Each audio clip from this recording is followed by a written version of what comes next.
the woman who fooled the CIA for 15 years. It started with a meeting that should never have happened. Vienna, winter of 1982. Snow was falling in slow, deliberate flakes, softening the edges of the city. At the Westbahnhof station, travelers hurried past without looking at each other. A woman in a gray wool coat stepped off the train.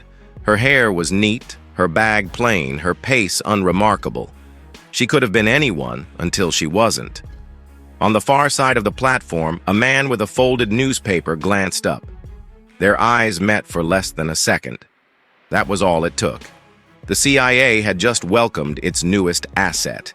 She introduced herself as Elena Ferrin. Her story was simple enough.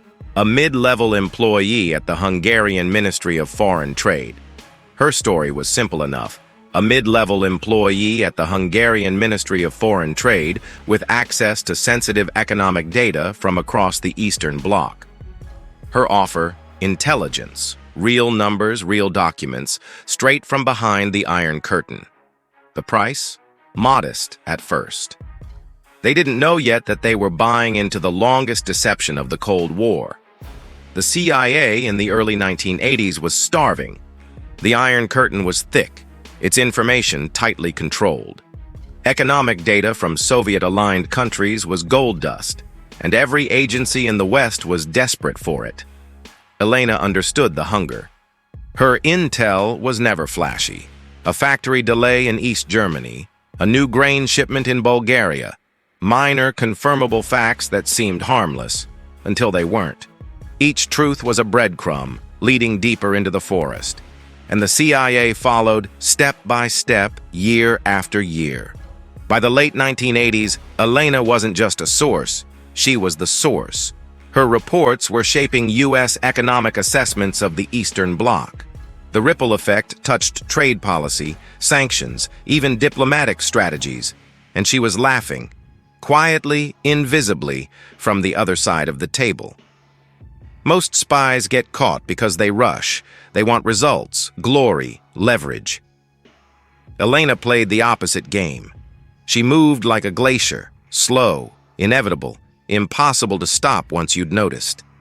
Her handlers met her in cafes with steamed-up windows, in back rooms of antique shops, in rented flats where the curtains stayed closed.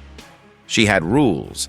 Never meet in the same place twice. Never wear the same accessory twice. Always arrive late, just late enough to unsettle them, but not late enough to annoy.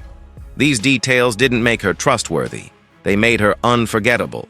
And in espionage, memory is leverage. No one ever truly knew who Elena was. Her identity remains one of those restless questions that still keeps retired operatives awake at night.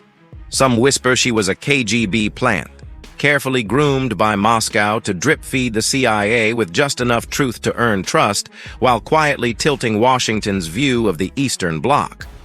Others believe she played both sides, a double opportunist who sold fragments of intelligence to whichever hand held the heavier purse, reshaping each version for maximum profit. And then there are those who swear she belonged to no one, that she was a ghost freelancer, loyal only to her own survival and the intoxicating scent of money. Her real name? No one can say. The CIA never confirmed it. Perhaps they couldn't. The CIA never confirmed it. Perhaps they couldn't. Or perhaps, more dangerously, they didn't want to. Elena's genius wasn't in lying. It was in telling the truth selectively. Give someone a perfect lie, and they'll check it. Give them 9 small truths for every subtle distortion, and they'll stop checking altogether. That was her craft. Her distortions painted a Soviet bloc slightly weaker than it really was. Industrial output seemed anemic, trade flows sluggish. It was enough to make the CIA, and by extension, U.S. policymakers, underestimate resilience. And in intelligence work, underestimation is a knife you don't see until it's in your back. From 1982 to 1997, the meetings continued. Money changed hands. Handlers rotated in and out, but her legend held. Handlers rotated in and out, but her legend held. She was Elena, the the reliable source, the one you could count on. Her CIA contacts retired with her name still in their files as an asset in good standing. Younger officers inherited her without question. She was part of the agency.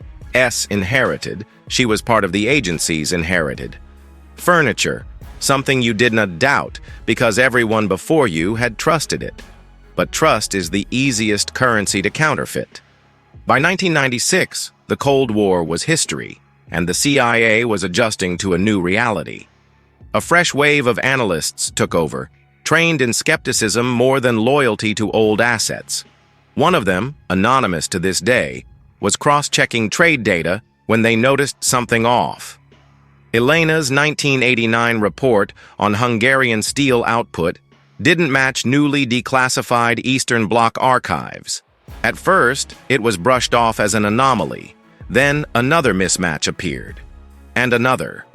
The review began quietly. No warnings, no sudden breaks in contact. They let her keep talking, keep meeting, while they built a case. Summer 1997, Zurich. Elena walked into a safe house expecting another debrief. The air was still, the blinds half drawn. Two men she'd never seen before sat across from her. Their suits were crisp, their eyes cold. One slid a folder across the table. Inside, her own reports, marked in red ink, page after page of discrepancies. 15 years of shadows, now illuminated. She didn't flinch. "You wanted the world to look a certain way," she said calmly. "I gave it to you." She stood, took her coat, and left. No arrest, no press release, no public reckoning. For the CIA, dragging her into the light would mean admitting how long they'd been in the dark. Officially, Elena doesn't exist. There's no file you can request, no codename in public records. But her fingerprints are there, in altered trade estimates, in miscalculated sanctions, in policy decisions that aged badly. Some insiders call her the most effective ghost the agency ever had, not because she vanished, but because she stayed in plain sight for so long. It's tempting to think the CIA failed because she was extraordinary. The truth is sharper. She succeeded because they were human. She understood career pressure, how every officer wants to believe they've found the one. She understood pride, how hard it is to question a source that has never let you down. And she understood patience, how the slow drip of selective truth is deadlier than any lie. In the end, Elena didn't trap them with deception. She trapped them with their own belief in themselves. If she's alive today, Elena would be in her 70s.